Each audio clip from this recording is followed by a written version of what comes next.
On air, online, on now. Pre-recorded from Pulpit Studios, it's the MCS1 show. And now your host, MCS1.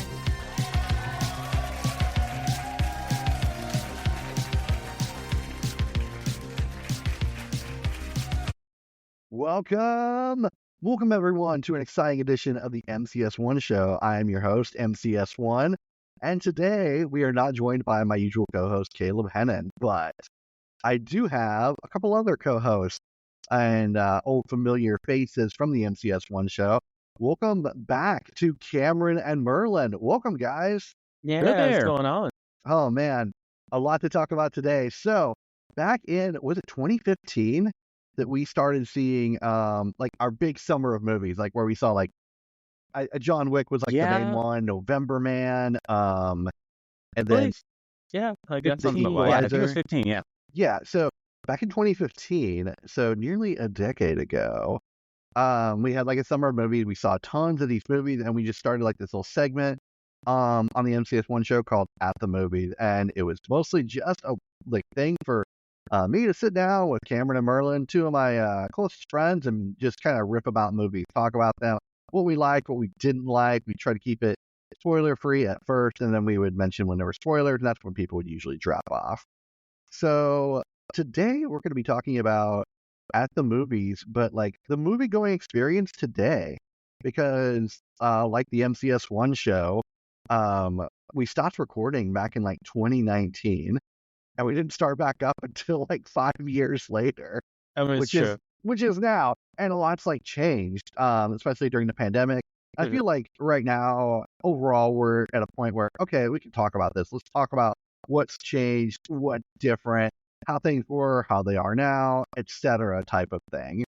So let's just like get right into it for this At the Movies segment.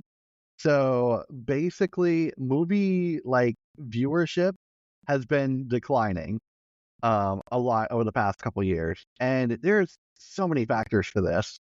One that like we could kind of talk about right now as a like light factor, and we'll get into a little bit more, is streaming. And this is something that's been like a long time coming. So back when I was going to school, and for those that don't know, originally, like I went to community college for business, got an AA in that, and then I went and changed my major when I got to university to film. I eventually became so just frustrated with the film program at that university that I just switched over to project management. And I was like, I just want to graduate and get out of here.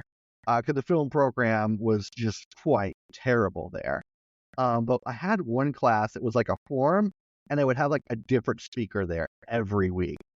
This gave the teachers an excuse to like not teach and just be lazy and be like, hey, we have a guest speaker. It was like that every week. Wow. And so, yeah. And so this forum, at the time I was like, this is really cool. But looking back, I'm like, this was full of bad information. It was incorrect. Just upon further reflection, which I'll get into in a second of like some of these specifics. But the speakers would range from like startups to mobile gaming companies to marketing firms. The mobile gaming company, one that came in, this is like one of the false knowledge or things that didn't age well type of thing. One of the people in that company said, and this was like over a decade ago, gosh, I would say maybe 13 years ago, they said, yeah, within like the next 5 to 10 years, mobile gaming devices like our phones are going to be as good as a computer, if not better. Like, yeah, I am still waiting for that to happen. Yep, same. Especially like when you think of like how big GPUs are, like, I don't know, 4 or 5 times the size of phones now. Yeah. As well. So anyway, not to like dog on that too much. I'll complain all day about my university experience if I'm allowed to. But we also had someone came in from like a film company, and they were doing like kind of like marketing stuff too. But they would do like regular like feature length films. And one thing I heard, and this was so stupid, but they were convinced like mobile phone views were really going to take off, which they kind of did. as far as you look like a video ad experience. Mhm. And they were saying to shoot like vertically rather than horizontally. Like if someone's like holding their phone up, like they're doom scrolling type of thing. And that was like the big thing because mobile viewing was becoming such a huge thing back then. Now I think it's like kind of capped. I really don't think we're going to see a full movie in 9:16 resolution No. anytime soon.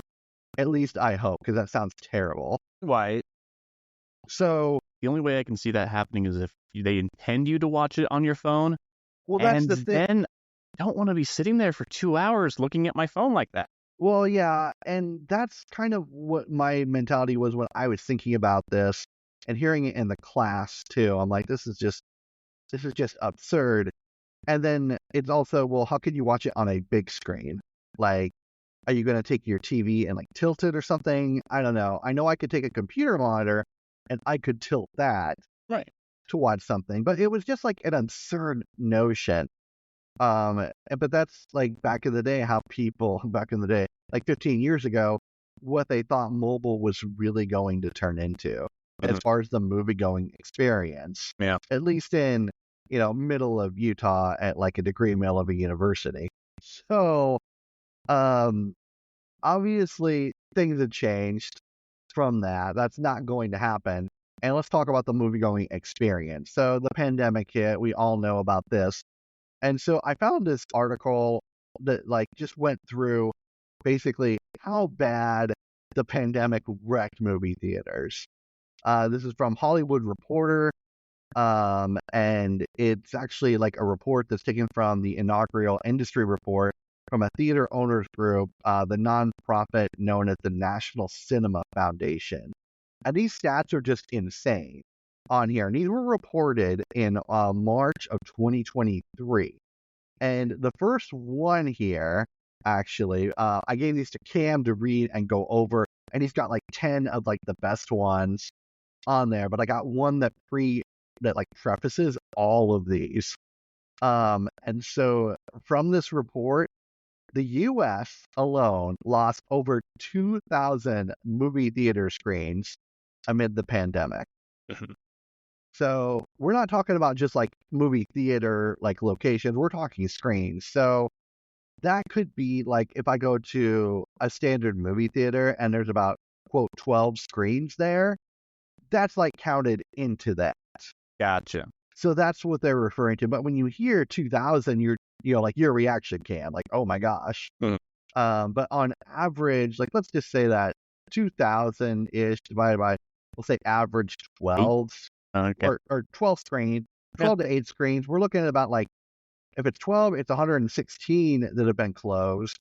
But if we did that 8 or whatever, I would say it's probably like maybe looking at about maybe 200 theaters closing. It could be a little more. It's hard to tell because that screens number is a little deceiving. Right. But it's still kind of, I don't know, it's still kind of a very shock value stat. So, Cam, do you want to go through some of these stats? Just read them. We'll get through as many as you can. If I need to stop you and I want to talk about some of these real quick, I'll just be like, hey, pause. You got it. All right. Number 1, there's a decrease in movie screens. The number of movie screens in the U.S. shrunk from 41,172 in 2019 to 39,007 in 2022, which is a 5.3% decline. In North America, U.S. and Canada, the count fell from 44,283 to 42,063, a 5% reduction. Second point, average ticket price has increased. The average movie ticket price rose to $10.53 in 2022 from $9.16 in 2019. However, when adjusted for inflation, the 2020 price is actually lower than the 2019, which would be $10.58 in 1971 at $11.92. So number 3. On this one, before you get into number 3, and we're in right now the year of 2024, and the year of our Lord.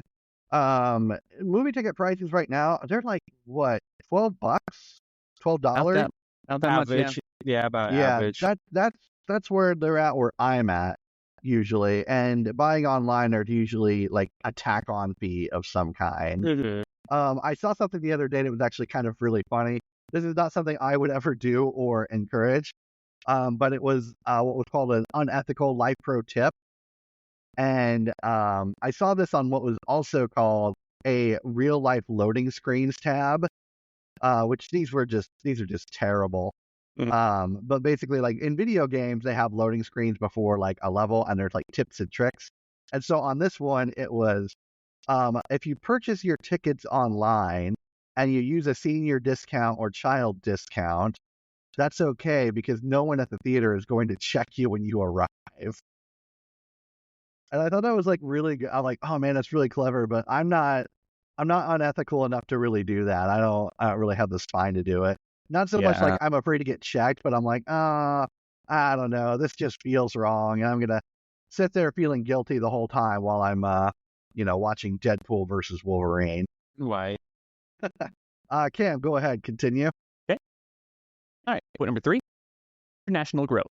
While the number of screens decreased in North America, it grew internationally from 200,949 to 212,590, which is a 5.8 increase. Okay, stop there.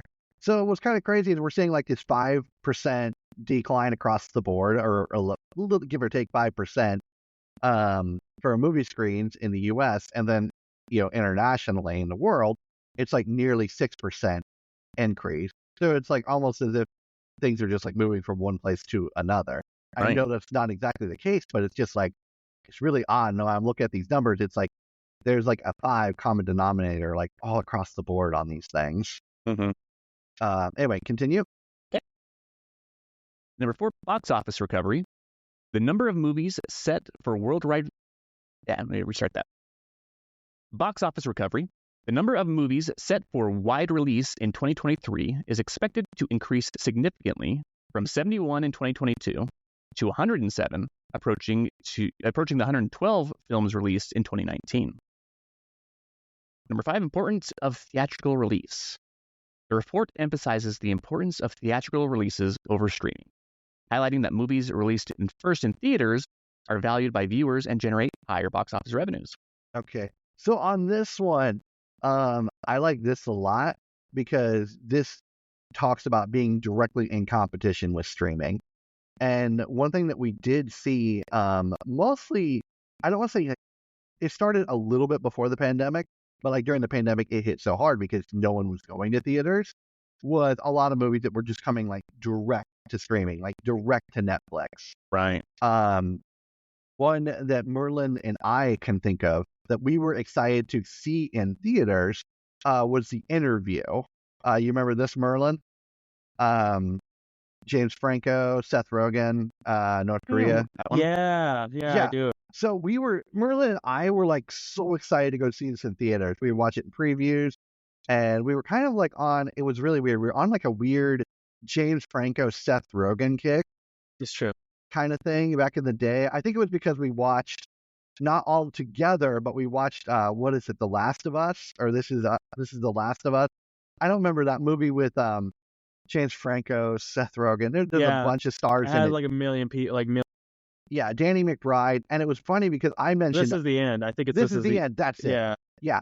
And so I watched that movie separately, and then I told Casey, William Walker, and Merlin about this, and then they went and watched it by themselves, and then we went like on a road trip, and we were all like talking about that movie. I'm like, did you guys watch that? And they're like, well, yeah. After you talked about it, we kind of got curious. We watched it on our own.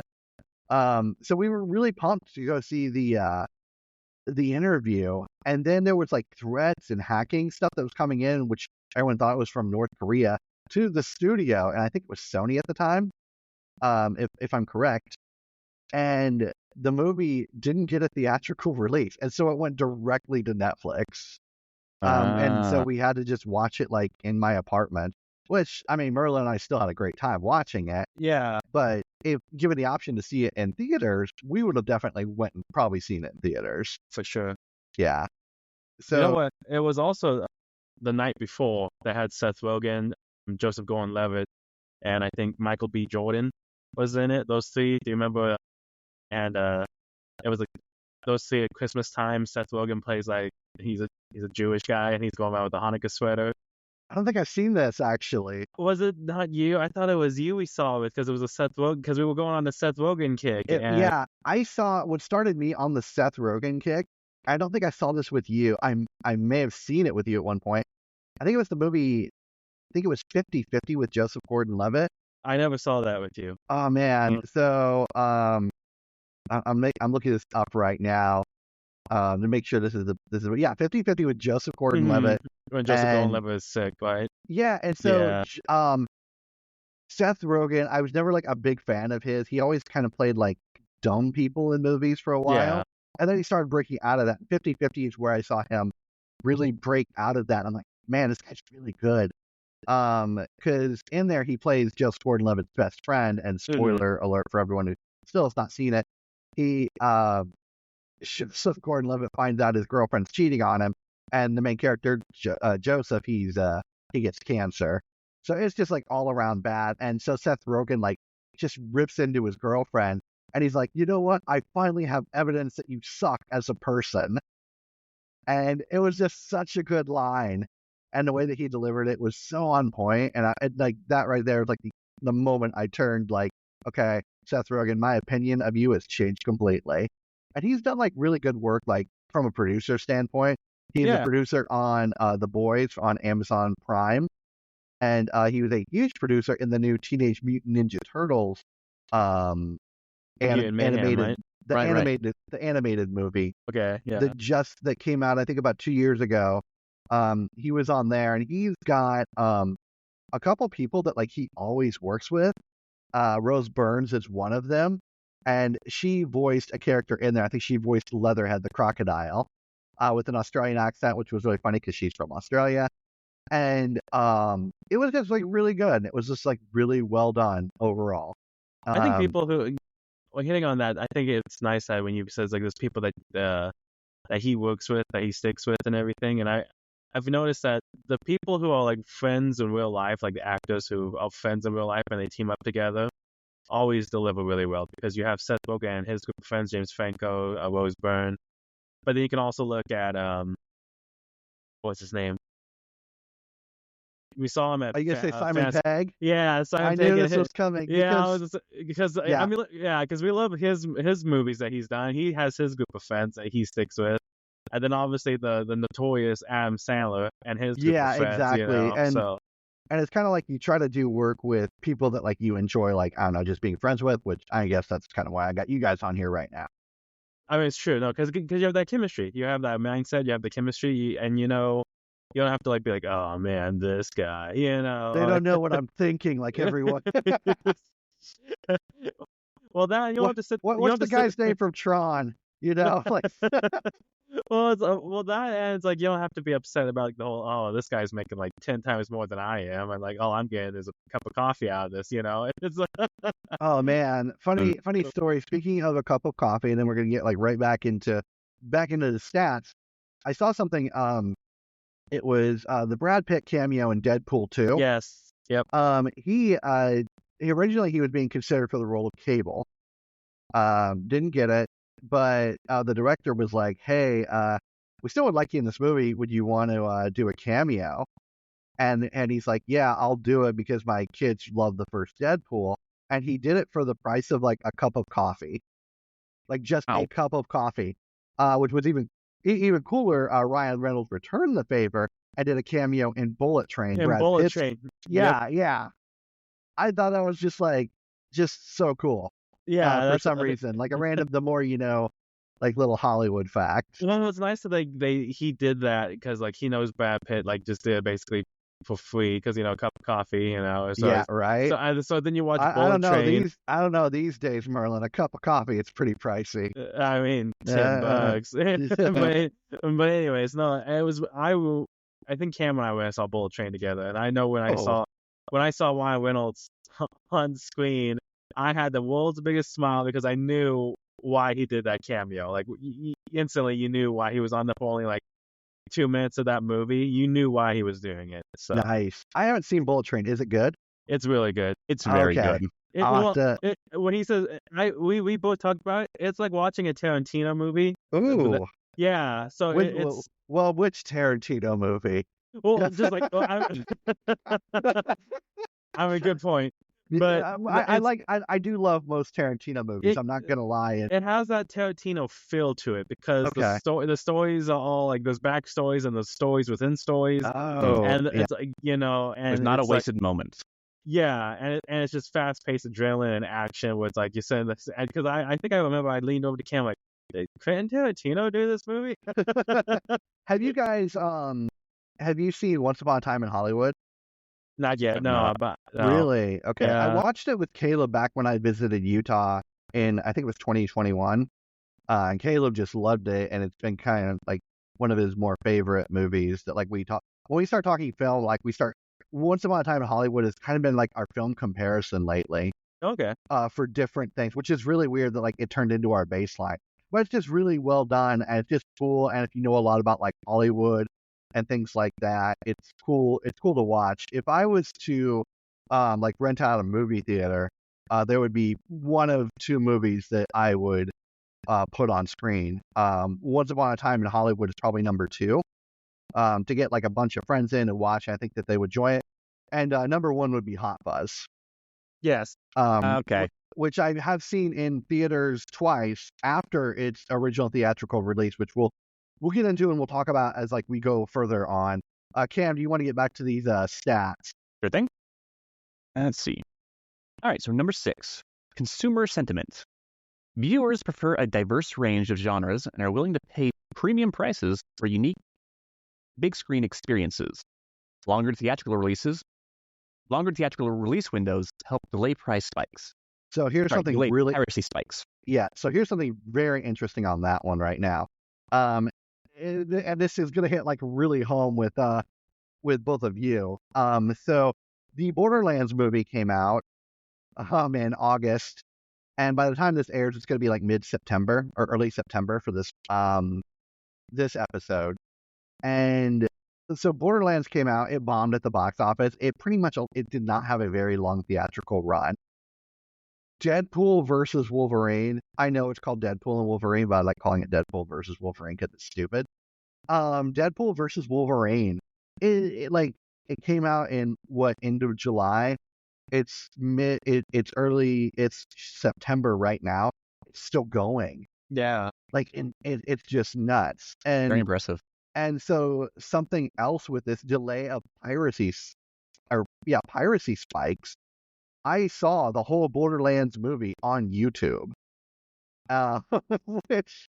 which is crazy because like Merlin and I have been talking for weeks about the Borderlands movie, and I'm like, I'm not gonna see it. And I've had this joke of maybe we're gonna do an at the movies review for Borderlands where none of us has seen it.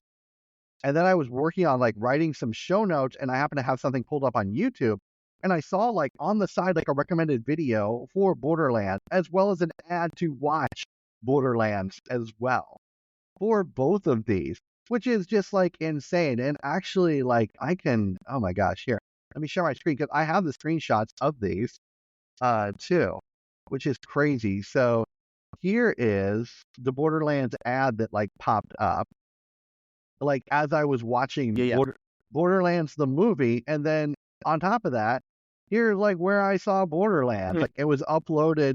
It stayed online for about a day. It got like over 1 million views as well. And this was on YouTube. And by the way, this was HD quality. This was not like low quality at all. This was like pristine, nice, which is even crazier to think about because like a lot of the Deadpool clips that have come out on YouTube have been basically like some idiots filming from their phone, right? Type of thing. So this stat right here, longer theatrical release windows to help delay privacy spikes. That is very true. Also, if it's not been hinted at enough, we are going to do an at the movies about Borderlands because as I showed, I gave Merlin, Cameron, and Caleb all the link to this. and Caleb actually sat down and watched it. He went through and watched it. I watched it too, and I just kept having to pause it and take notes for everything. So whether Merlin and Cameron see this movie or not, to make fun of it, we're gonna have an at the movies for it. That does And we're not not- bode well. And we're not gonna have a spoiler tag for it because no one is gonna see this movie anyway. I mean, it's true. There, yeah. Okay. Anyway, Cam, number 7. Number 7, the impact of the pandemic. It remains unclear how many of the theater closures are permanent. Pandemic significantly affected the industry, but the number of screens has only decreased by 5.25%. Number 8, the future outlook. The report is optimistic about the future of moviegoing, citing innovations and opportunities for both exhibitors and studios. Health of box office recovery is closely tied to the number of wide releases from Hollywood studios. Number 9, and National Cinema Days. Initiatives like National Cinema Day have positively influenced moviegoing habits, with 60% of attendees more likely to resume regular visits to theaters. And lastly, number 10, theatrical experience value. The report concludes that streaming cannot replace theaters, which are essential for the film ecosystem, and stress the importance of theaters or producing billion-dollar movies and maintaining high-budget film productions.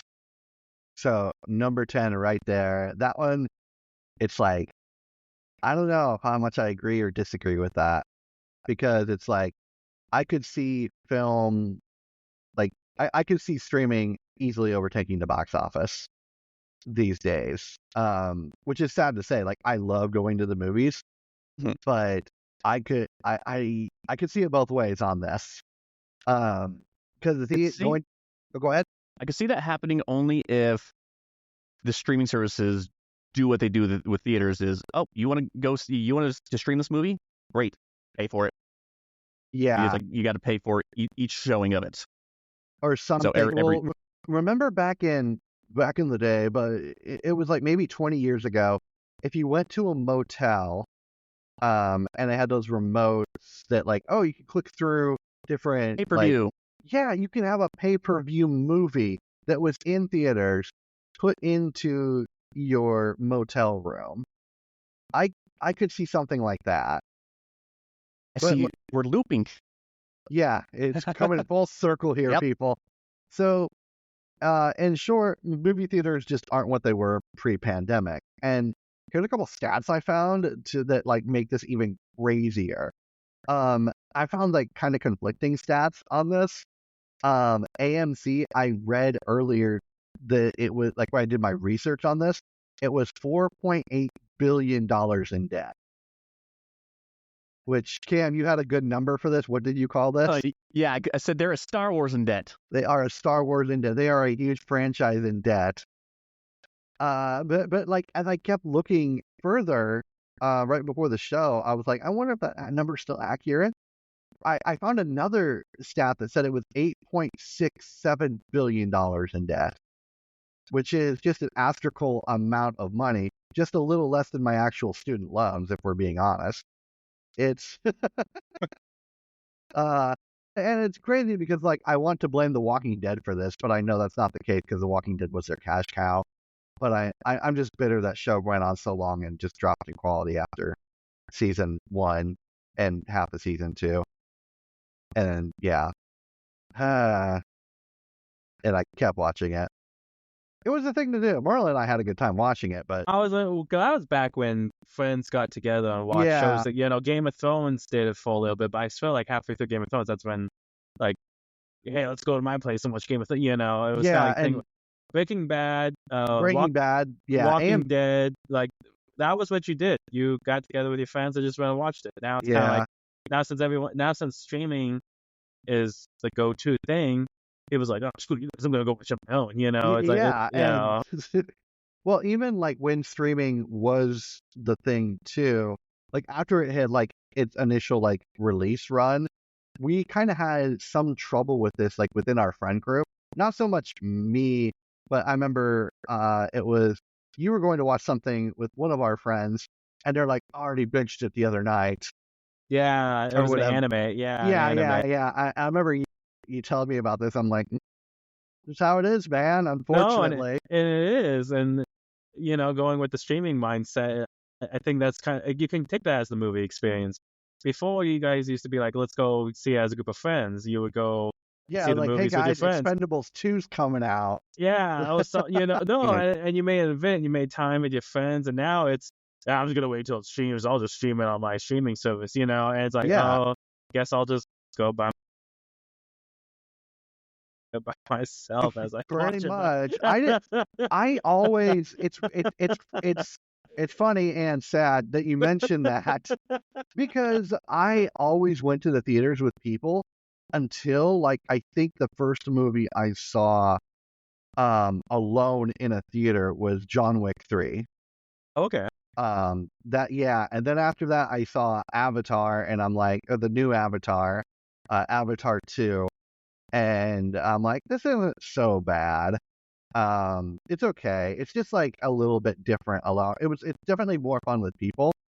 I've actually heard on like social media that a lot of people are going to movie theaters alone because they find it therapeutic. Like Yeah. you go and get your popcorn, you get your large drink, and you can sit there in this like recliner by yourself. Like you don't have to worry about conversation. You don't have to worry, And I could you can see that side. Yeah. I prefer going with friends and people like a group myself. But I've also gone to movies by myself because my work schedule is different than everyone else's. So sometimes I'll go by myself, and sometimes you sit there, and you're like, okay, yeah, this isn't bad. Like Yeah. you're not crying in the dark.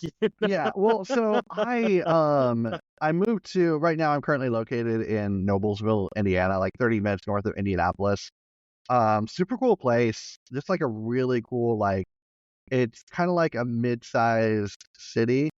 And it's got like just everything I need within like 10 minutes. It's crazy cool. Okay. And everything's like really close for the most part. And I live downtown, which is nice. There's no movie theater in walking distance here, which is a bit of a bummer, but like it's like maybe a 5 or 10 minute drive to a movie theater.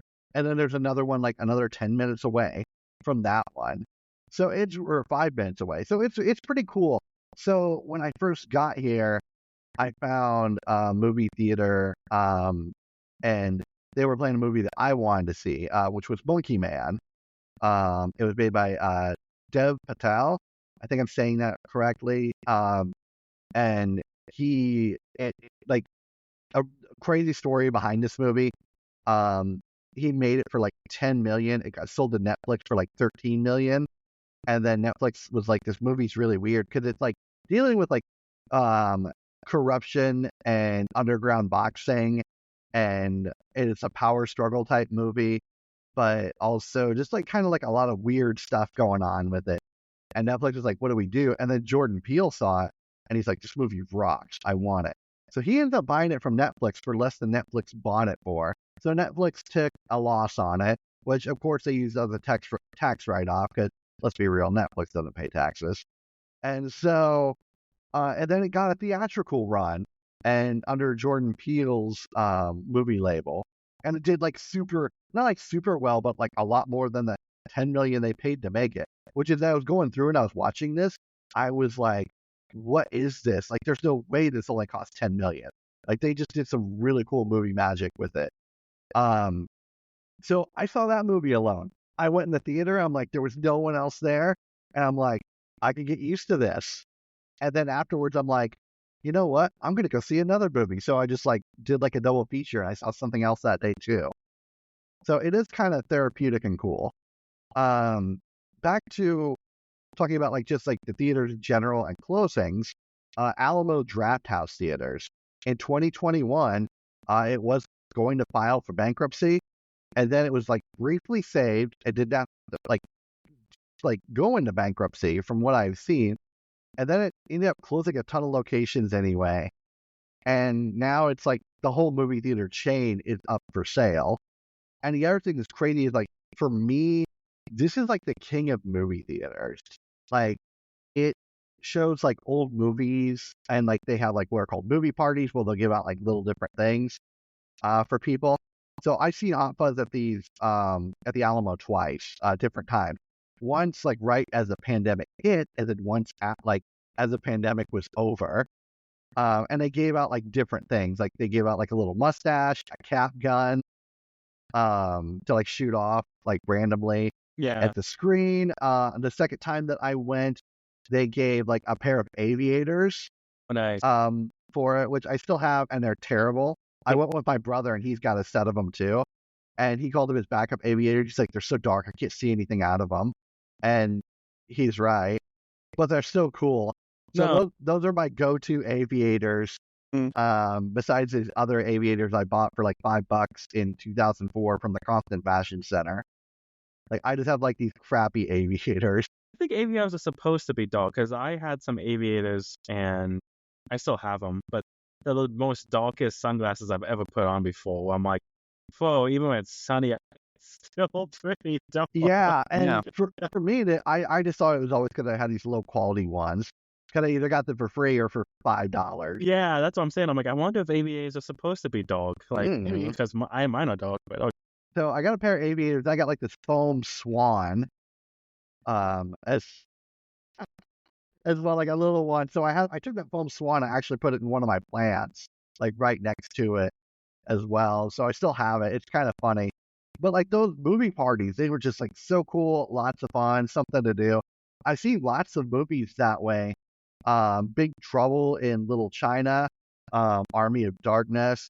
There have been quite a few that I've seen with these releases, and that's been like more of a common thing that I think the Alamo. I don't want to say that they didn't pioneer this, but I feel like they perfected it with the little things that they give away. Mhm. Is like releasing these old movies, which we'll talk about a little bit more later on. But let's go to the flip side of this. Let's talk about streaming for a moment. Mhm. So the streaming experience right now, I feel like either this was going on before the pandemic, but I feel like during the pandemic, since everyone was in, they started buying like crazy sound systems, giant TVs, super comfortable couches because they just wanted to make their home great because they were there all the time. Yeah. Makes sense. And yeah, sorry, go ahead. Said it makes sense. Yeah, and also like if you're at home, food doesn't cost an arm and a leg. Like popcorn isn't going to be like $10-12. It's true. It's like a bag you throw in a microwave. You're like, I'm good, and it's not nearly as good as the movie theater popcorn by any means, but still popcorn. And we $10. can argue that too. 86 cents. Because I always say, like, do we pay for quantity or do you pay for quality? Because I've thought the same thing where I'm like, man, I'm really craving popcorn. You can throw the bag in the microwave and you eat it. Like, oh man. It's like, why is that my popcorn burnt? Yeah, exactly. How come it's not like how come it's not like drenched in butter? Like, Half the kernels are burnt, half of them are unpopped. yeah, So it's kind of like I mean, you're right. I hate paying that $12 for that popcorn, but by golly, when I'm sitting there eating it, I'm like, yeah, exactly. And there's no way you can get through that bucket either. I mean, at least I can. I don't know I was about just you saying, guys. I was gonna say like, Challenge accepted. no, I was no comment because Cam knows. Yeah, I mean, I just can't. Like for me, that's a whole meal, and I only get through maybe like fourth of the bucket tops. Yep. Same. Yeah, I think it's meant to be shared with friends, but if you're going alone, I guess it's like our quote about pizza. Too, with enough dedication, any pizza can become a personal pizza. Exactly. It's like that lay with the off, popcorn. man. I'm starving. Yeah, it's like that with the popcorn. With enough dedication, Oh my gosh. any bucket of popcorn can become an individual bucket of popcorn. It could become a personal popcorn. Yeah. So you have like this viewing at home, and which is cool and all, and you're only waiting like what 3-4 months before you see a movie if you're already paying for a streaming service. So it's like going back to this argument, like it's going to be streaming versus theatrical runs for a while. I don't see that changing, but I feel like the pandemic definitely upped the game on that. And people just aren't really wanting to go out to the movies as much anymore. So Memorial Day weekend, here's when like I kind of became like really starting to notice this like a lot more.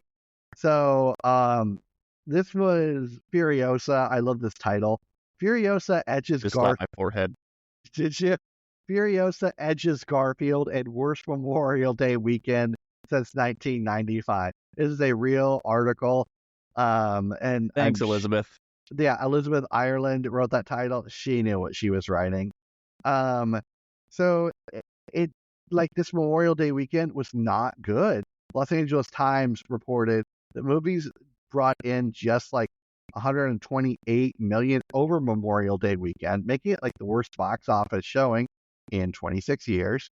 And then BBC said Furiosa saw one of the worst opening Memorial Day weekends in over 30 years. And they only brought in like total, like not opening weekend, Yeah, but just total. Total for the movie of Furiosa was 172.8 million against its budget of 168 million.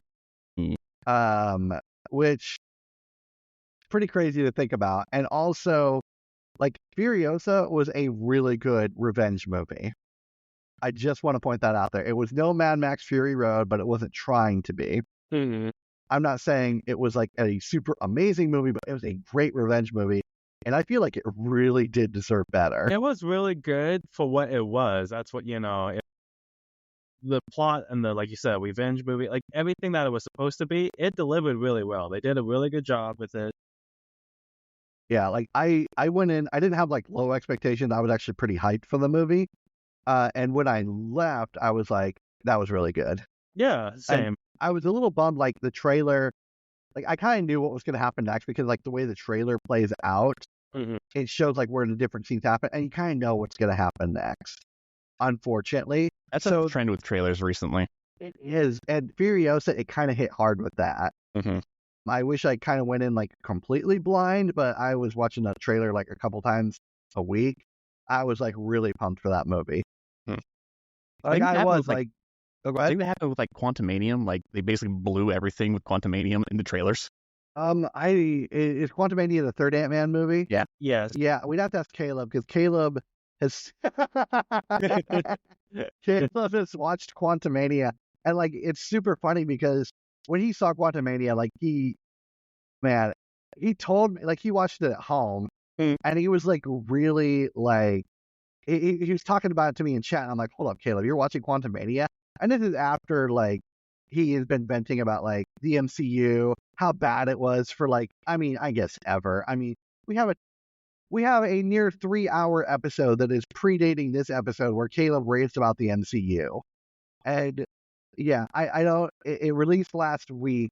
And what's really crazy about it is like someone's texting me and they're like, I'm 2 hours into the Caleb's Marvelous Marvel rant about, and I'm just like, I never thought I'd see the day where someone says, I'm 2 hours in to one of your episodes.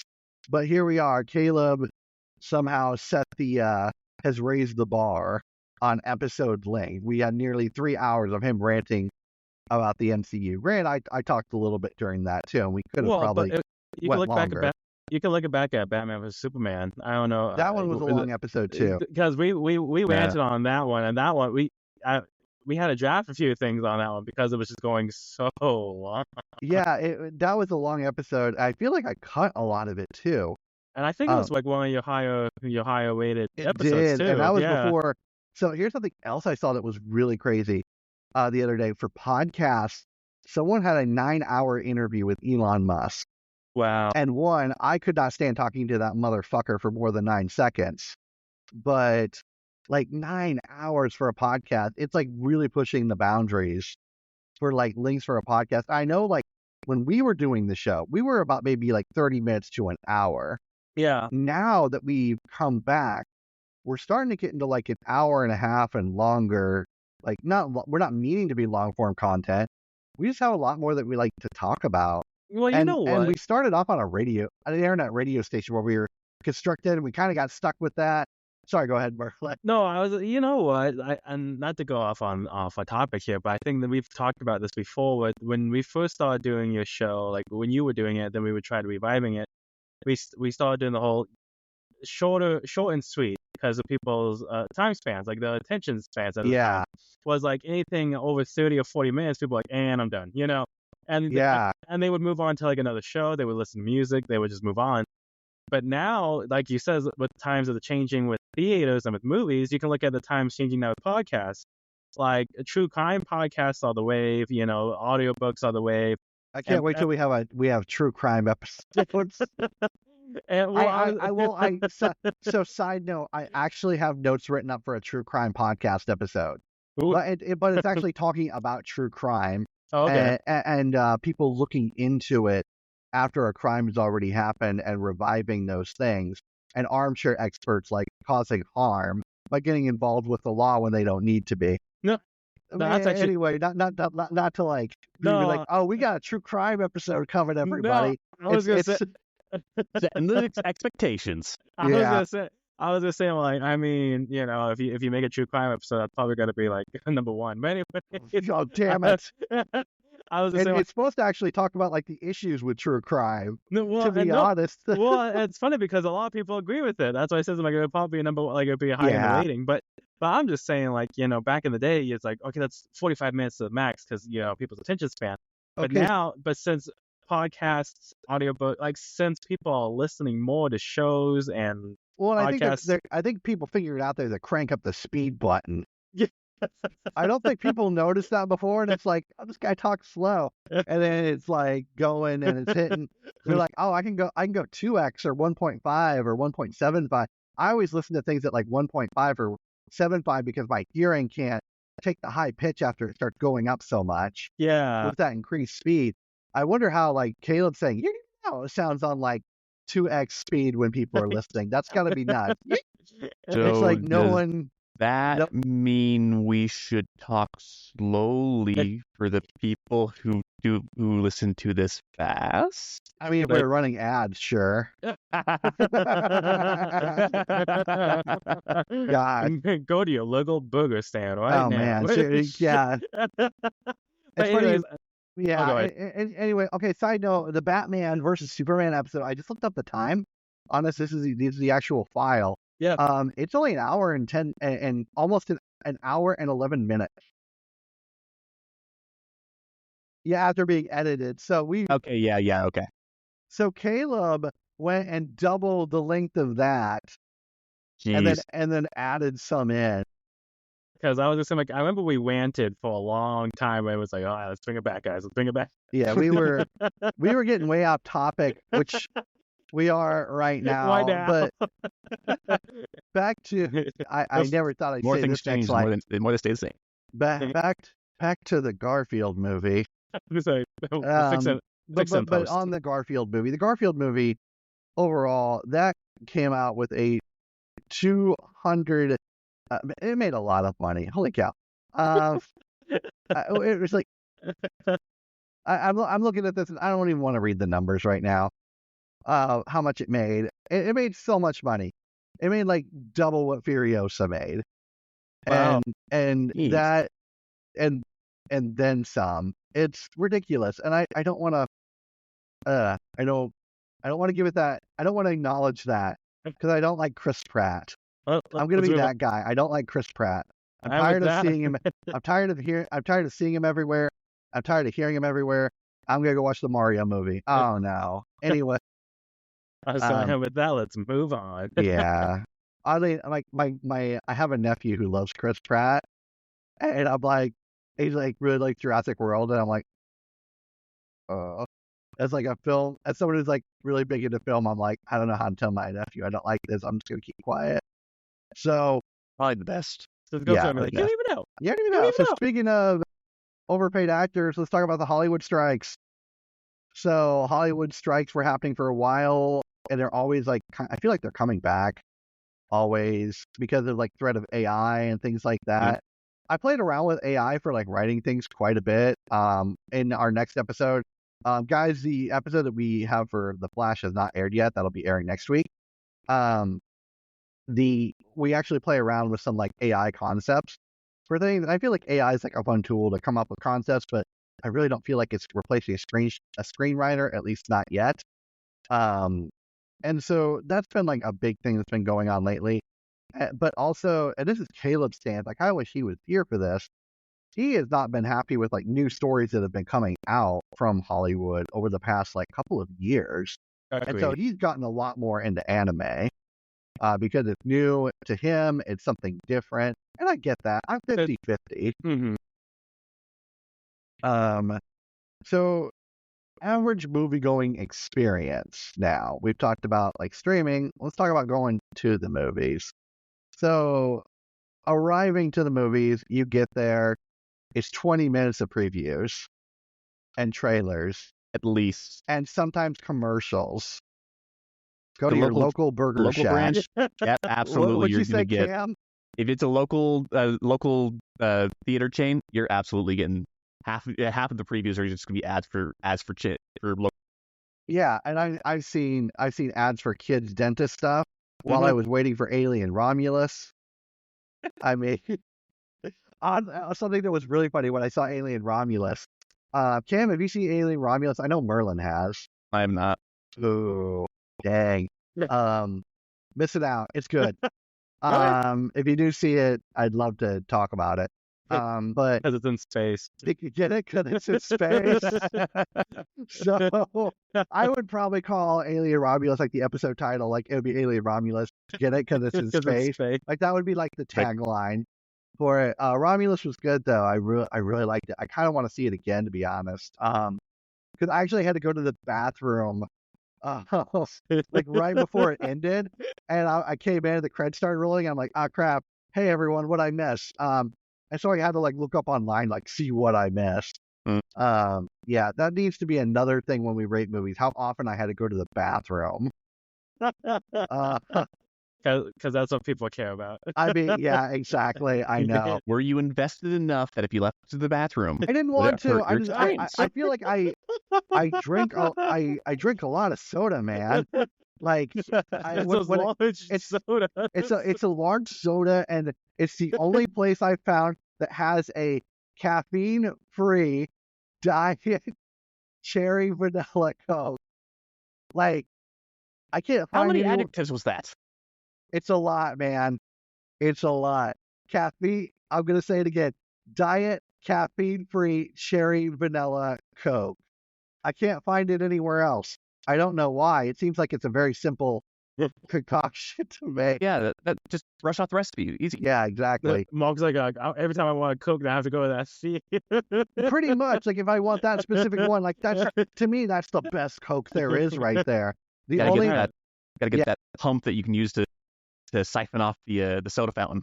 so yeah, man, just took it to my veins. Like it's so Just go it's in there, whip your shirt. Just hook it to my vein. right here next to the heart.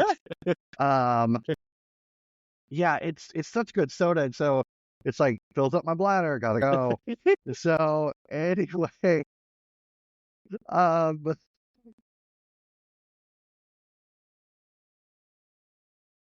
oh, I didn't know. This Yeah, was hit not in the Merlin's notes, funny bone. people. I was gonna say, like, what is happening? What Yeah, is- hit his funny bone. Fix The it sad post. thing is, we're still on topic. Fix it post. I'm leaving this in. So anyway, the movie going experience. It's weird. So okay, yeah, back to Alien Romulus. So when I was watching it, like a mom and like her two kids opened up the door, like while the alien was on screen, and I'm like, they're definitely in the wrong theater, or those kids are really desensitized. Like it's one or the other. And they ended up leaving. So I think it was the first one, but I don't know. They were probably looking to see if there was a theater with Garfield or something. So anyway, Quite the contrast. Garfield. quite the contrast. Alien. So yeah. So these 20 minutes of previews and commercials, I've been kind of arriving late. Just because I don't want to sit through all these commercials or everything else. Like, yeah, not really. I kind of wonder if that's why they do it though, because they know a lot of people. That's your time to go. Because let's be honest. Let's all go to the lobby. Exactly. No, I was Let's- going to say let's all go. But like, Mhm. let's be honest. There's been times where Cam and I have gone to the movies, and we have like 5 minutes, maybe 7 minutes right before the movie starts. But you look at that concession line, and you know it's going to take a lot longer than 5 minutes. It's probably going to be 15, 15 minutes What- tops before you can get through that. And, but what's crazy for me, concession lines, I've only seen them packed on Tuesdays. Every other time I've course. gone, it's been like I can just walk up and be like, I want this, and it's quick, and I'm in and out. no, and we've noticed that if you go see a movie past 5, those concession lines get stacked pretty big. But before 5, you can walk right up to them. But that's what I'm saying. There was a time I can remember. I can't remember the movie, but Cam and I went to the movie, and Cam just came straight from work, and he's like, "Hey, I haven't eaten. I'm gonna go get some concession." I'm like, "Okay," but you look at the line, and you're like, "Oh, you're gonna." But but we knew 20, and Cam was even like, "It's 20 minutes previews, man. Don't worry about it." I'm like, "Oh, okay." Yeah, and no good joke, point. And and he came in, and like he missed like 5 previews, and he came in, and he's just like, "See, told you the movie would start." I'm like, "How are you doing?" And sometimes I liked sitting through some of the previews. Yeah, agreed. Because like they were fun. It was like when I was with friends though, like with you guys. When we saw, I was literally gonna say that. So you stole my bit.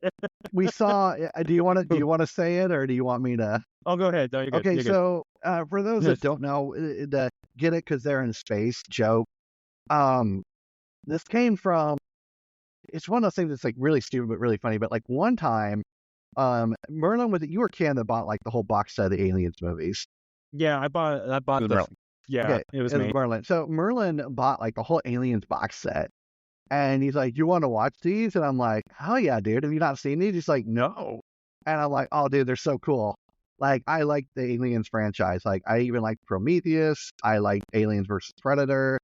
Guilty pleasure, obviously, but like I just really like the Aliens franchise in general. It's cool. It's weird. There's always different stories, a lot of replayability. You're not really concerned about continuity with the Aliens movies. So we're watching the very first Alien movie, Alien, and they said a joke in the movie, and it wasn't funny. And keep in mind, this movie was made in 1979. So obviously humor is like way different. And so it wasn't funny. And Cam and Merlin and we just didn't laugh.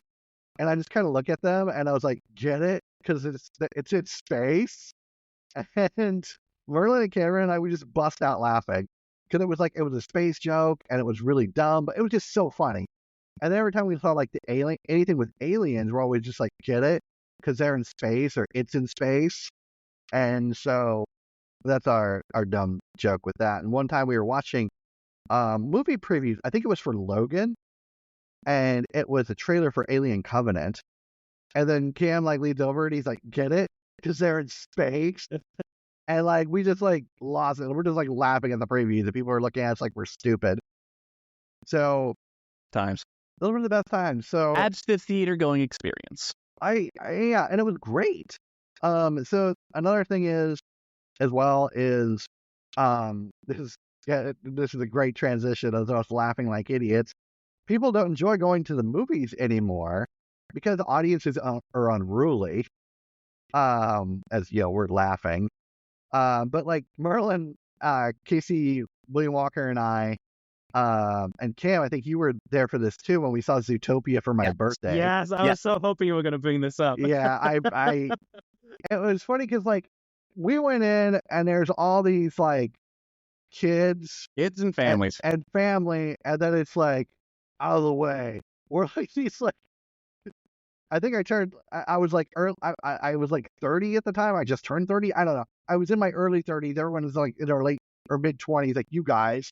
And we're all like, we're going to watch this movie. Well, it's because Zootopia. Well, we asked, it's like, well, Mark is like, "Mark, what do you want to go see for your birthday?" And he's like, Zootopia. And we're like, okay, that's fine. Because I've seen it before. And I didn't think it was a big deal. Like, I'm like, it looks good. Yeah, I didn't saw even it before. think about like we're all grown men going to see this movie. I was like, because I'm like, I love it. I think I saw that movie twice already before I saw it with you for your birthday. So when you're like, "I want to see Zootopia for my birthday," I'm like, heck yeah, let's go see it. Because I was like, it's a great movie. Yeah, I didn't think of it like the audience aspect. I thought of it from the, hey, this looks good, I want to see it aspect. Exactly. And when we saw it, we were just like, there were so many adult humor things or things that like, I was like, can't believe they got away with this in there. Written for the adults, not the kid. Yeah, and we were just laughing so hard, and no one else in the theater is like getting any of it, not landing. And so we probably just seemed like jerks from like laughing so hard. But I don't think that that's what this comment is like referring to. So I've heard from people that are like, yeah, when I go to the theater, people are like texting next to me or like shouting and like cheering and stuff like that. And I experienced that like once, but when I went and I saw Endgame for like the third time, I yeah, someone like shouted like yeah or something during like one scene, and that was it. And that like wasn't too bad. It didn't ruin my movie going experience, but I'm always hearing about people complaining about like, oh, I can't go to movies anymore. Everyone's talking and all this other stuff. And I kind of talk a little bit during the movies, but not much. I saw It with kind of that. depends. I don't do it anymore. I used to do it a lot, but mostly just to annoy Casey. Well, anyway, so but Casey. it's funny that you bring that up because I went to go see Coraline, the 15th anniversary of Dude, I Coraline. wanted to go. I just didn't get around to seeing it. How did you did you do it in 3D? I did. Okay, so side note, I actually still have a Coraline DVD, and I have 3D glasses. My parents got it for me for Christmas one year, and it's one of the few DVDs I have. So if I ever make it out to Utah, which I hope to never do again, but if we ever meet up somewhere and there's a DVD player, I'll bring it and we'll do it, man. Because I saw it, and that was the first time I saw Coraline. I've never seen. Yeah, so and that's what everyone was telling me. So I saw it, and I took someone with me, and we were all watching this during the 15th anniversary in 3D. Kind of dark, huh? Yeah, I mean, you're telling me. But anyways, but what was frustrating, and this is what happens when you put a movie back in theaters that everyone has seen, right? Because it's been 15 years. Everyone's seen that movie 15 years, but when you see it for the first time, I had an incident where on the same aisle as us, probably the opposite. So we were on the far left end, and on the far right end, there was this one little kid with his mom. Ooh. And this kid just kept going like, basically rehearsing the whole lines of the movie because the kid knew it. No. But the kid was saying it out loud. It's not like he was whispering or anything. He's saying it out loud. And you're like, it's a kid, and it's a kid's show, so you let that slide. It's rated PG, despite how dark it is. For wheels. I'm just like, what is this? Wait, did Quentin Tarantino do this? Anyways, but Yeah, Tarantino. But what made it worse was halfway through the movie, these three teenage girls walked in, and quite frankly, I think they crashed that movie because they just randomly picked an aisle. It's like they weren't looking at a ticket or anything. They just found it and sat down on it. No. And right off the bat, you kind of go like, oh, here we go. And sure enough, it's the youth of today. Well, sure enough, those three girls are sitting in these seats, and in your peripheral vision, you see them pulling out the phones. So you see they have the phone light is going on. They have the flashlights going on for some reason. Lights. Yeah, so the flashlights are the camera light on their phone. Yeah, but why would you? That's theater. And the I screen know on how the dark it is. bad. I mean, The I don't flashlight. know. Well, and then you hear the loud thudding noises, like kicking off their shoes, and they're laughing, and they're talking, and it's not even whispering at this point. They're just flat out just talking. And they did that the whole movie. And finally, you're just like, okay, are they going to leave? Because it was the 15th anniversary, and there was like a stay tuned, kind of like when we saw The Killing Joke in theaters, like, stay tuned kind of. And that was basically like recreating Coraline, because they were talking about since it's in 3D and bringing it back to theaters, the reanimation and the process of now, since they have 3D printers all available, and it was really interesting from a filmmaker's point of view. Like if you like stop motion, and I love stop motion. Yeah, I love stop motion. So it was something that was really entertaining. But these girls just were playing on the phones. The lights were going off. They were laughing. They were talking, and you were trying to watch this interesting thing, but you couldn't pay attention because these girls are just like making this huge like laughing concord, like the phone lights are going off, and then they were laughing because since they kicked the shoes off, they couldn't find their shoes, and then all three of them turned the flashlights on looking for them. And at the same point, I'm kind of saying, I'm like, well, where's the line? Like, where's the line before you're like, hey, well, because it's true. It's like, I get it, it's 15 years, everyone's seen it. I get that, but at the same time, when do you get an usher? When do you stand up and say, hey, knock it off? Like, either I really need you to shut the fuck up right now. It's like, and it's just like, and when we left with the person I went with, I was like, I turned him like, so what's the point of going to the theater if you're not going to watch it? Like, if you're just going to sit there and watch TikToks and talk and everything. That's like, how I went to Bill Burr a few years back. I've seen Bill Burr twice. Great shows both times, but there were some people like just like right down from me, and they like pretty close by me. They kept like playing games on their phone and everything, and I'm like, you can do this at home, like on a Netflix special. Which if they would have waited like a couple more months, that went out on Netflix. But eventually they got offended and got up and left. But like those are I mean, those were like cheap tickets. I mean, not like super expensive, but like for a night out to just go and like play on your phone. Yeah. I think So that's the difference between that experience that Merlin was talking about and then us going to see Zootopia. Yes, yeah, we're being a little bit rowdy and rambunctious. We're like, yeah, We're so, engaged with the film. yeah, we're We're like laughing interacting with it, it, and interacting with it, not yeah. something else like the phone. So it's the movie going experience has obviously changed because people are they kind of suck. Mhm. I haven't like I've been fortunate enough to where I haven't had like too many issues with that. Luckily, very fortunate. So Merlin, when you mentioned like the people talking type of thing, the Alamo when they would have their movie parties, they would have quote alongs, and like if people were like going to talk during the movie, they had to be quoting someone on screen for it. But they only did it for certain movie parties. Okay. So when I saw Hot Fuzz, I don't think they did it for either time for that.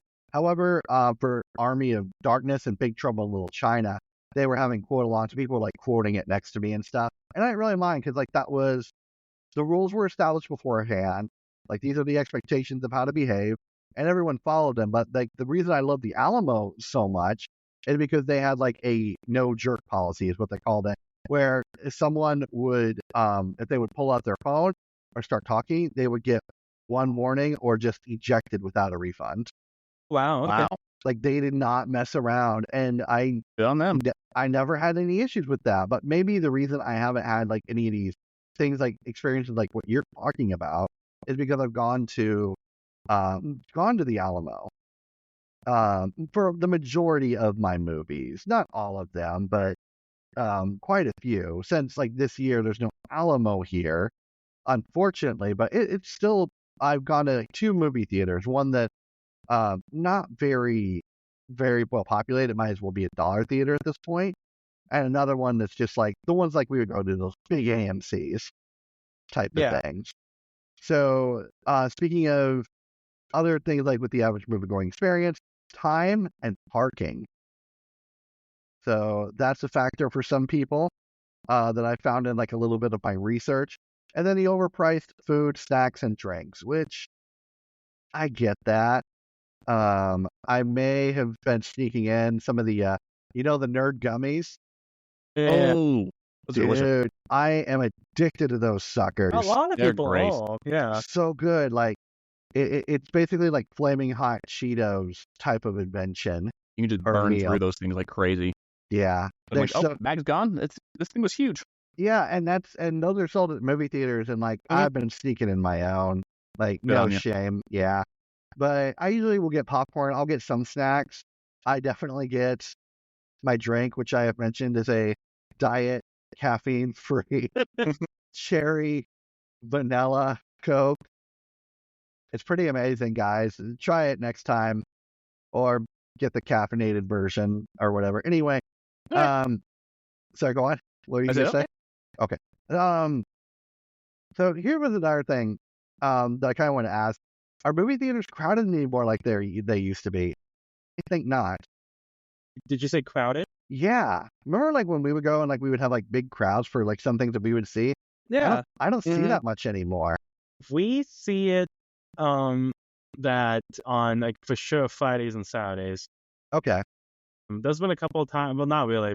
We've stopped going to the movies at night for that specific reason.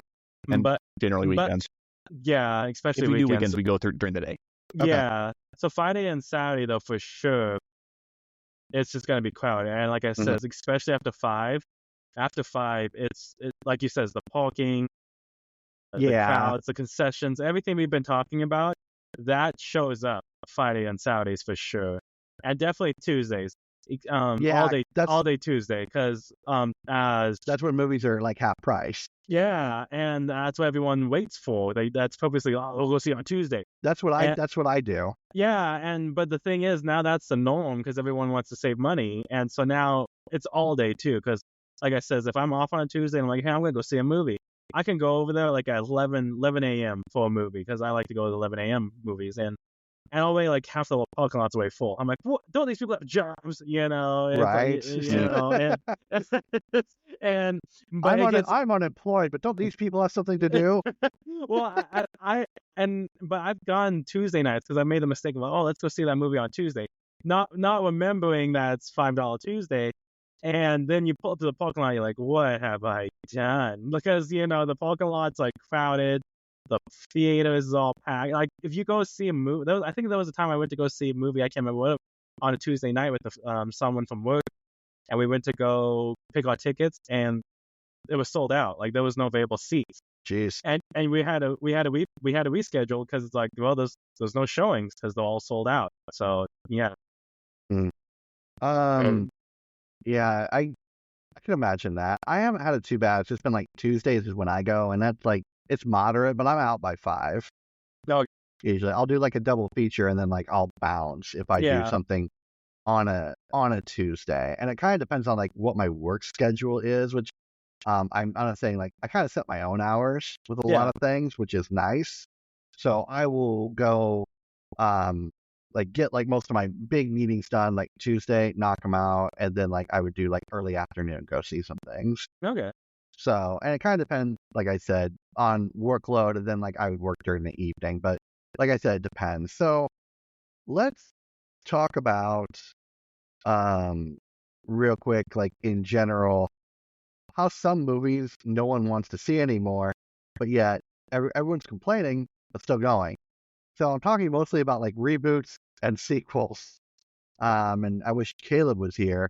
Reboots, sequels, and Marvel movies. Yeah. So this has been something that I've seen a lot, and I heard a lot about it like when I was taking film classes. These are like the safe bets for things. Hollywood puts these out because it's like, okay, this is a name that's established, a brand that people know. They'll keep going. But it wasn't as common about a decade ago as it is now. Now it's like insane. Mm-hmm. I mean, one thing that is kind of crazy is this year, the number one grossing Marvel movie so far, I guess, is a Marvel movie, which is Deadpool versus Wolverine, which is a sequel, and it's a Marvel movie, but also Joker, the second Joker movie is expected to drop this year.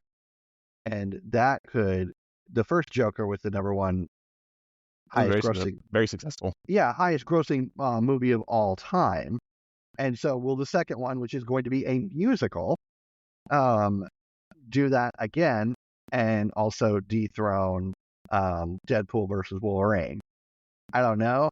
But it's just like something interesting to think about. Like, this wasn't as common, but now a lot of movies that have come out is sequels, reboots, and established IPs or Marvel movies.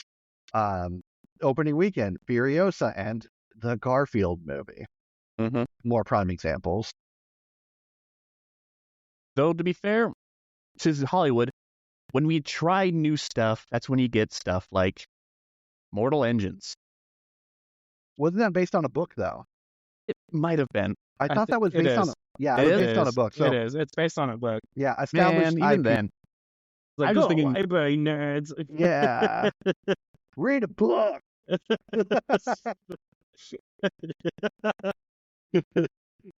But when Hollywood takes their chances, every now and again they decide to take the chances, and the audience goes, I don't like this. Well, I'm thinking... And then they do the same thing again. The Megalopolis movie, Merlin Canada, have you guys heard about this? Mm-mm. It's going to be appearing in movie theaters for one day only. And it's on September 23rd. I'm going to go see it. It's on a Monday, and I'm just going to go check it out and like see if it's good or not. It looks like it could be really good or really terrible.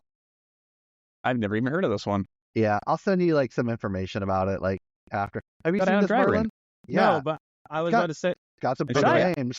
I was saying, like, we're speaking about reboots. Like, you could talk about The Crow if you want. Man, I don't know if we're gonna touch on The Crow or Borderlands yet.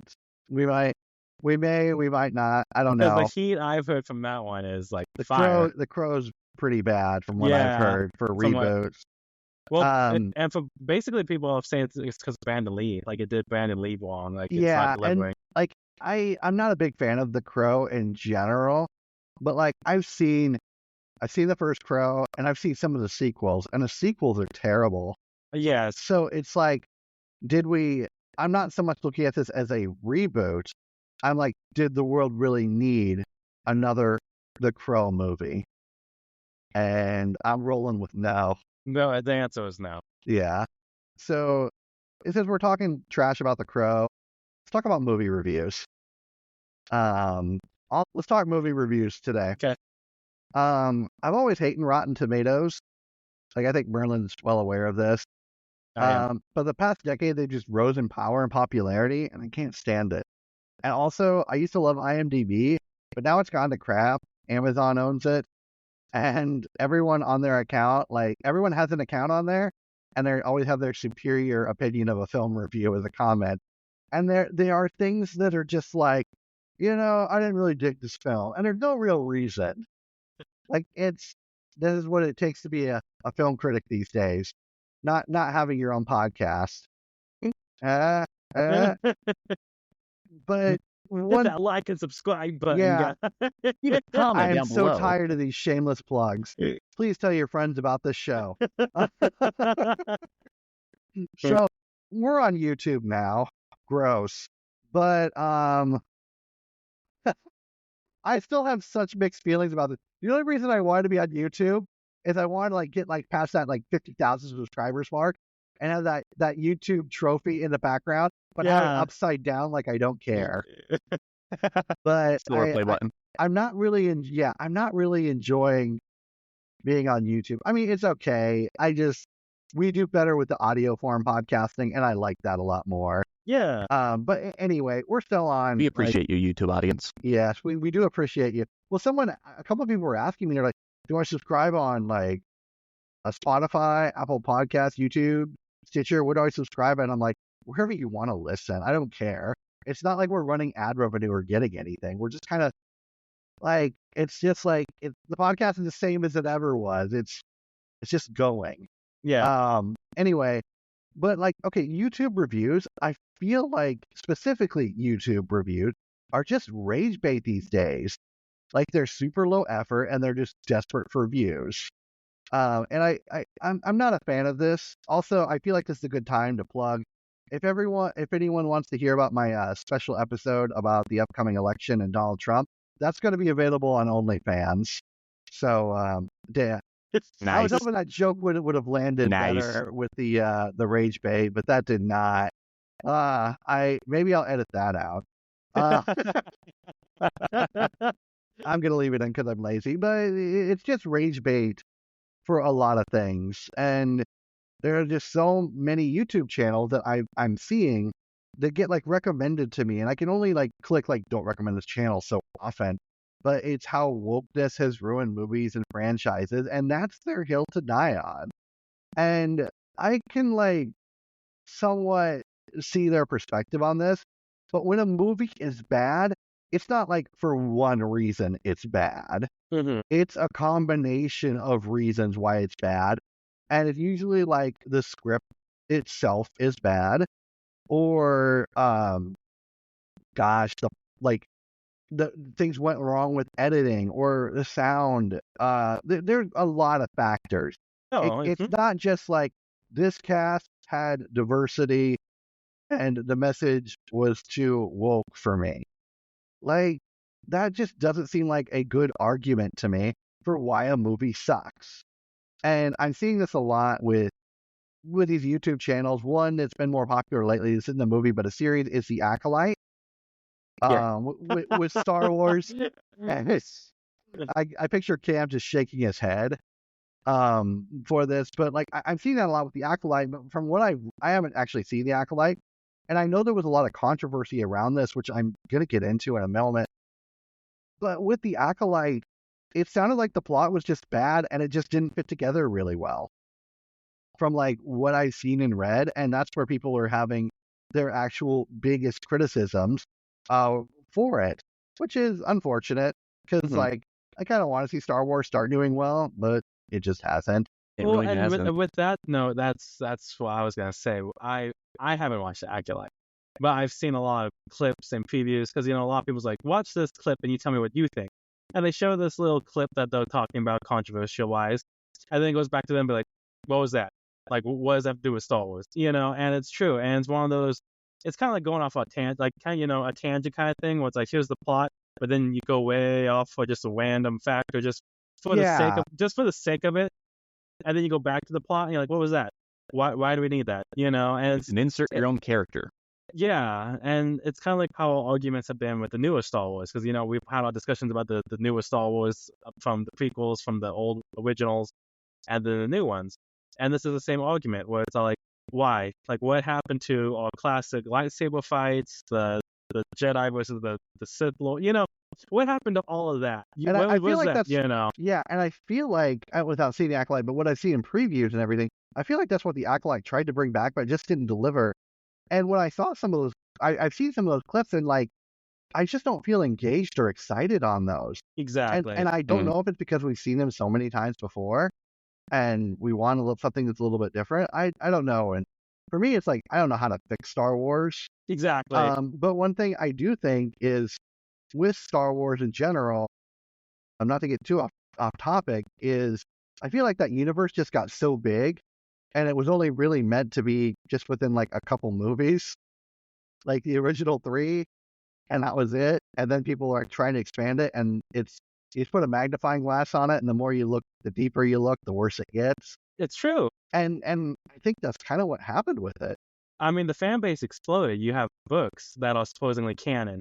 You have video games that are supposedly canon. And then you have these miniseries that's supposedly canon.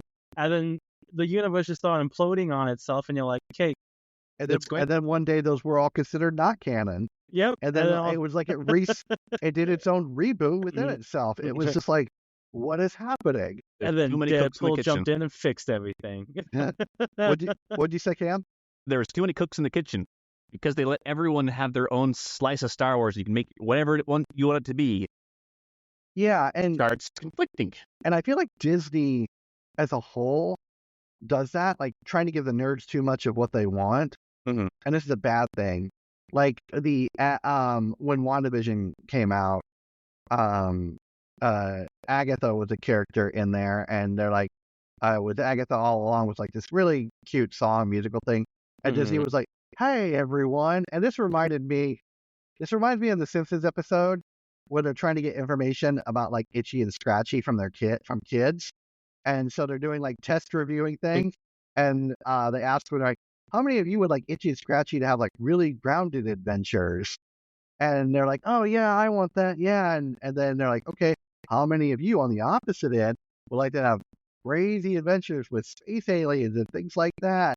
And they're like, yeah, I want that too. And they're like, so you want grounded adventures with crazy space aliens? and it was like a mix of both of those. And and it was like the target audience was not hit because it was going, if it's not for anybody, it's for nobody. If it's for everybody, it's for nobody. And that's what it did with this. And so Disney was like, hey, everybody, first mistake. How many of you would like to have Agatha all along as like its own series? Everyone's like, yeah, we'll take that. And so now it's coming out. And it was just like, because they asked the nerds, and the nerds were like, yeah, we'll watch that. And here we are. So, that and the song. End of song. People like the song. Yeah, it was, I don't know.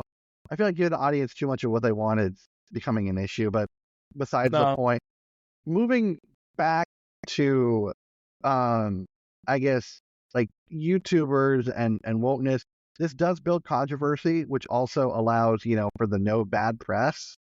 So companies kind of allow this to go on. One thing I've seen this with a lot was like Captain Marvel. Everyone's got like Brie Larson just has a target on her back. She kind of asks for it though. Let's be honest. And in her interviews, she comes off very very kind of like, I don't know, overly confident, kind of cocky a little bit. So I can see both sides of it. I think Brie Larson, like, if I was to sit down and, like, I don't know, have dinner with her or something and have an evening hangout, I think she'd be pretty cool, to be honest. So But did you see a recent review when Deadpool came out and how that's just plain jealousy, just flat out jealousy, because she was talking about like I haven't should- seen it. I haven't you seen need this. to I don't know if I want to touch this though. no, this is definitely a different show, a different time, but that's something you should definitely check out. Like it's basically her saying like you just can't make a movie and just throw violence and swear words and think it's gonna be a great movie. And I like, mean, they added in like the other thing is Deadpool versus Wolverine had a lot of other crazy things in there. yes, but you could tell she was upset at the popularity he was getting because all of hers have bombed, and you could just see it like it was just triggered. It was like she was triggered about it. Like it's all, Yeah, one thing that we talked about during Caleb's marvelous Marvel rant was the need to have Captain Marvel pushed onto everybody because Yes. it took place between both of the Avengers movies, Infinity War and Endgame, and everyone's like, "Oh, Captain Marvel, she's gonna have this huge role to play," and so the studios were like really pushing this. And then like I went and I saw Captain Marvel, and I was like, it was kind of lackluster. It was a lot like every other Marvel movie. I think this is about the time people started to wake up to the Marvel movie format Yeah. as well. And it just happened that like, hey, Brie Larson, you starred in this. It's what happened. Sorry. That's just the reality of it. And like, I just didn't enjoy it. And a lot of people didn't. And then it started being in this controversy. And I feel like Brie does feed into this a lot, which helps build publicity and controversy. But I don't like it personally. Because then it's just like giving these YouTubers more fuel for the fire, and it just never stops. And then this low effort content keeps happening. You know that another thing with Brain, don't do this to me. Audiences, they lost because the Thanos story arc was coming to an end. People also use that as an opportunity to drop out of the fandom. They're like, all right, I've had enough of my investment in here. I'm good at this point, and that's when they left. And it's also when Marvel started doing their TV shows. Yeah, exactly. So it kind of shifted to that point, and that's when a lot of the audience kind of just went, okay, we're gonna do our own thing. And I mentioned this in the Caleb's Marvelous Marvel rant as well. I feel like the MCU was better left back in 2010s as well. Anyway, moving back to the criticisms from YouTubers as well, it's always coming back to these hills to die on about things. But I feel that a lot of these superhero movies, some of them have, especially superhero movies in general, for movie criticism, they can have things that are really good about them, but also really bad. So one superhero movie way before YouTube came out was Spawn. And Spawn had a killer soundtrack, great special effects for its time, won an award, but it had terrible acting and not a great plot. Black Adam, more recent movie. That movie had amazing cast. Everyone was an amazing actor in it, except The Rock, who was the main character. And I've mentioned this in a couple different shows. I'm not a Hawkman comic book fan, but damn, I'd watch Hawkman have its own movie if that was set up. I personally hate the movie Captain America Winter Soldier, but it had good actors. It had great setups and payoffs that were utilized within the film. And you know what? It actually had a really good soundtrack. So, I mean, but to have like one hill to die on, I don't really agree with. Which, I mean, and then this is my one hill to die on with these YouTube complaints, or I guess movie reviews as well, is I guess the real reason I hate them is the same reason I hate Christopher Nolan movies, which is they make dumb people feel smart. And I don't want to call out like any specific YouTube channels on here, but I'm going to call out one. I'm going to call out CinemaSins. Okay. I've never been a fan of it, and I feel like this is something that it's kind of like low effort content to me. And I have a couple reasons why. But one of it is like it will take things that are like, oh, this is a plot hole, this is an issue, and they're naming things incorrectly. And so then everyone starts thinking like, oh, this is what a plot hole is. This is what an issue with the theme is, etc. And so I saw a comment on Reddit as well for this, talking about CinemaSins, and this was from someone named String King 456. I hate quoting Reddit as a source, but this was a really good quote, and I feel this is like very well justified here. So in college, I kind of enjoyed these videos because I thought they were funny, tongue-in-cheek videos, self-aware, and obviously not taking themselves too seriously. And I assume people watching them thought the same. Then I started to realize that every other person I know watched these videos was a pretentious ass who thought they were a legit movie critic worth listening to. And then I realized that this dude and his fan base are irritating as hell. And that's kind of what I realized over the years, like someone who was like really involved in film. And like when I would mention, like I was studying film in school, people would bring up like these YouTube movie critics. And if I mentioned I didn't agree with any of this stuff, instantly they just like tried to fight me. I think part of it was also like Provo, Utah's just like combative. If you disagree or push against the norm there, people want to fight, but I just felt it was way worse. Like with film, like everyone just had like their super great opinion, not backed up by any like study or anything like that.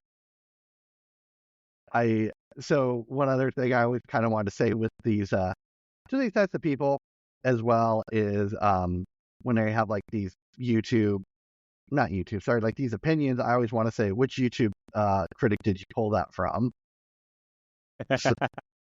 So I don't want to get too much into the YouTube critics. I kind of want to move on, wrap some of this up too. I will say Ryan George's pitch meetings, I do love those personally. Agreed. Those are always on point, very good, very funny, humorous, and just something that are enjoyable.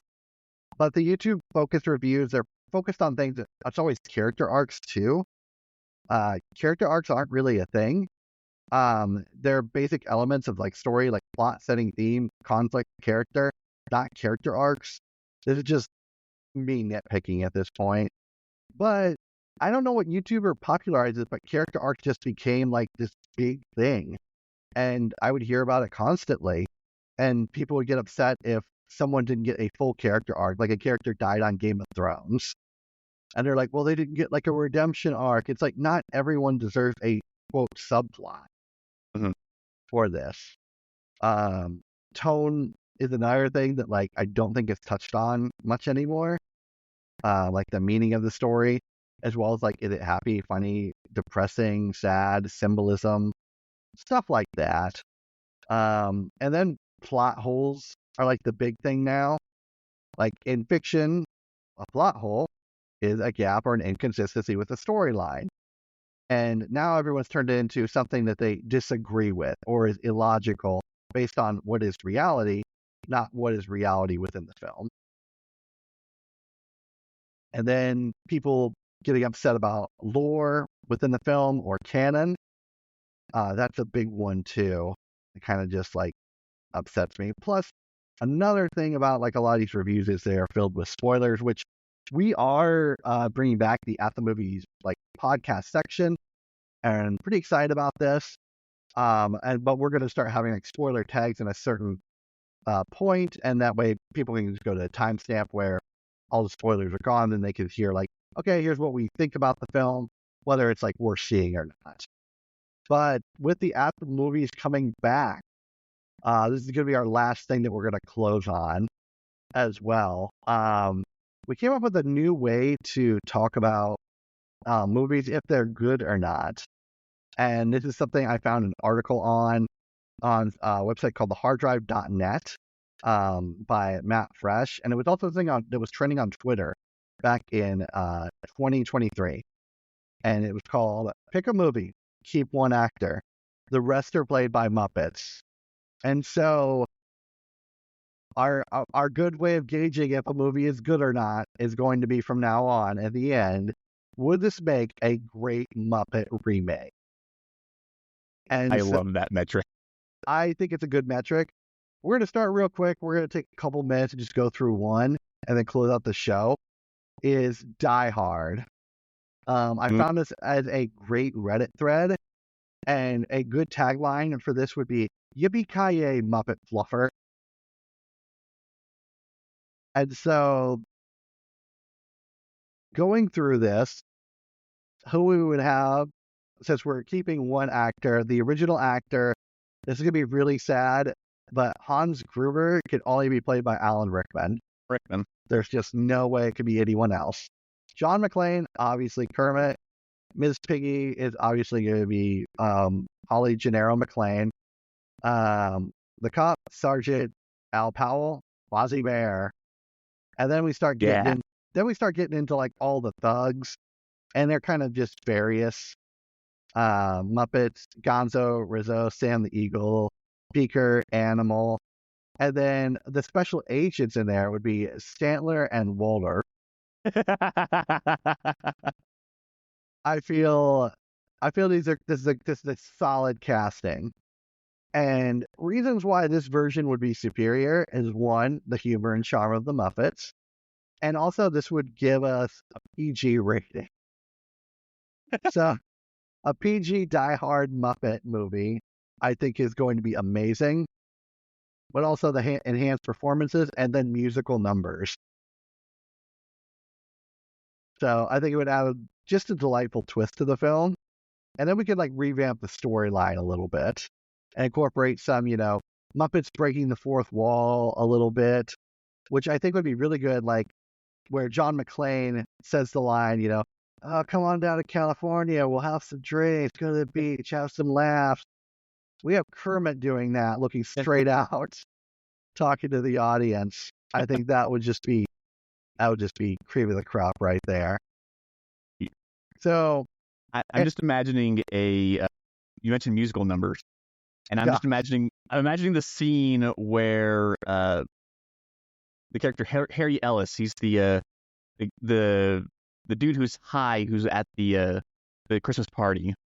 Okay, yeah. He's trying to we're gonna pitch an idea to Hans Gruber about how to get him, get everyone happy. And I'm just imagining a musical number of him doing all these ideas of like, oh, we're gonna do this, and just ends with him getting shot.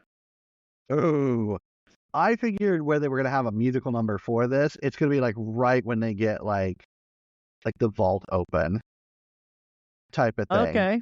Or where the chair comes down and then it says, ho ho ho, now I have a machine gun. Like right there, that there's a musical number just waiting to be written. Mm-hmm. Danny Elfman, if you're listening. I'm also imagining with Statler and Waldorf, excuse me, as the agents. I'm imagining now Kermit in those quieter scenes where he's like in the bathroom or whatever, and he's talking with Sergeant Al, and like the agents come in and start making comments like, hey, who the heck are you? Get Sergeant Al back on here. I'm just imagining Statler and Waldorf making some cracky jokes like, oh, who's this guy? I mean, there's so much that can be done with this. It would be great. So, releasing right around Christmas time, too. It is the best Christmas movie. It's one of my favorite Christmas movies, that's for sure. All right. Anyway, that's our show. I want to thank Cameron and Merlin for coming on. Yeah, thanks for having us. Yeah, anytime. And until next time, take care of yourselves and each other. Peace. Bye. Thank you for listening to the MCS1 show. If you like the show, please subscribe and leave a review on Apple Podcasts, Spotify, YouTube Podcasts, or wherever you get your podcasts from. All voices on the show are not AI generated, celebrity voices are impersonated, and no droids were harmed during the production of this show. For more information about the show notes and links, head over to the MCS1show.com or search AOL keyword MCS1.